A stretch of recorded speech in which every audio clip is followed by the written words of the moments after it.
These are some of the pots they have found. These are all replicas in the museum because I think they're quite brittle, showing how corn is planted, and they still plant corn like that today, and corn is as sacred today as it was back then. So there's your corn. This is where they ate. This is the food that was left on the table when the volcano came. So just some more pottery from that. And there's the volcano that caused all the destruction in 600. So the takeaway from it is we really don't know anything about the Maya. We don't know anything about their daily life, and every site will tell you something different, but you can sort of see the themes of pyramids, nobility, and sacred worship. Okay, anybody still awake? Does anyone have any questions for Charlotte?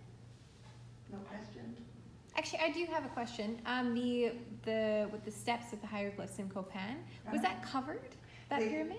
Yeah, they put a cover over it now because they're so deteriorated. Oh, okay. They're trying to keep them from absolutely. disappearing. Yeah. Interesting. There's so little left. You can't read them for the most part.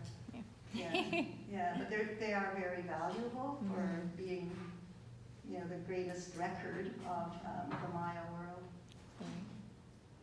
Awesome. And those circles in some of the ball courts, I mean, they were up high, and Very they were high. supposed to get the ball through. Yeah. And how wide was the hole? It wasn't big. It was probably almost the same size as the ball, really. And we have the ball upstairs, right? So when you think of only using your shoulder, hip, or whatever, knee, hip, and shoulder, whatever it was. I'll add one comment about the ball court in Chichen Itza. I have read that it might have been only used ceremonially because there are no ramps. Like all the other ball courts have ramps that lead up to the ring, and it's also possible the ring may not have been used. It could have been ceremonial. Yeah. Again, they admit they don't know. They just don't know.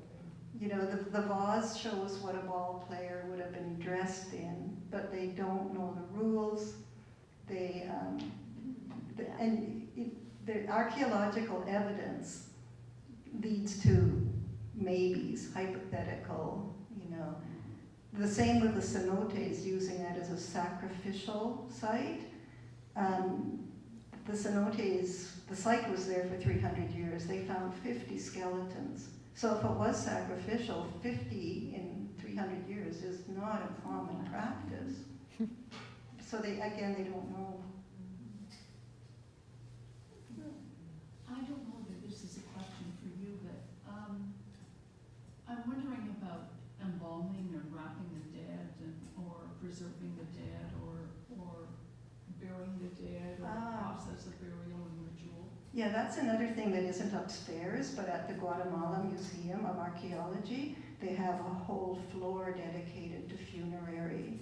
And they actually have moved into the museum actual burials, like the entire site has been moved, which we don't do here anymore, right? We don't do skeletons and human remains.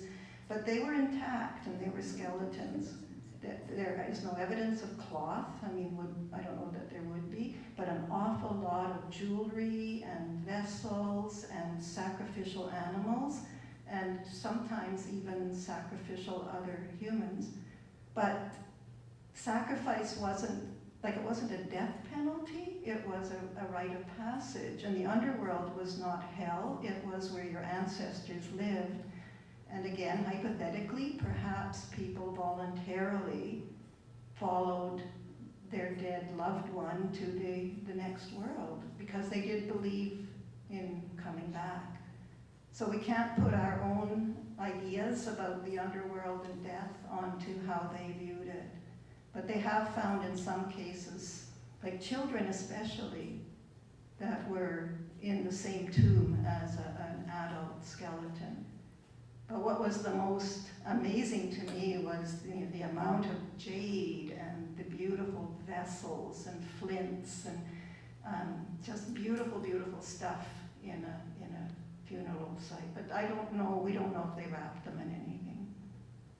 They weren't really in crypts either, like you find in Egypt, you know, they were in the temple, but buried inside the pyramid, I mean, but they weren't. There wasn't evidence of crypts and anything else except the body. All right. Sign of embalming at all. No, that's gone.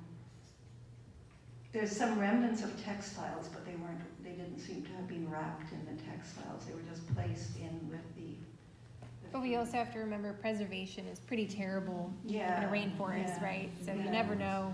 Nothing like Yeah. the Egyptian, you know, the Yeah. layer after layer of the coffins. nothing like Dry, that. arid conditions made it so we Yeah. could find it after. But I have some books that I collected, and we've been talking about how to make them available if people wanted to borrow them. And I think just signing them out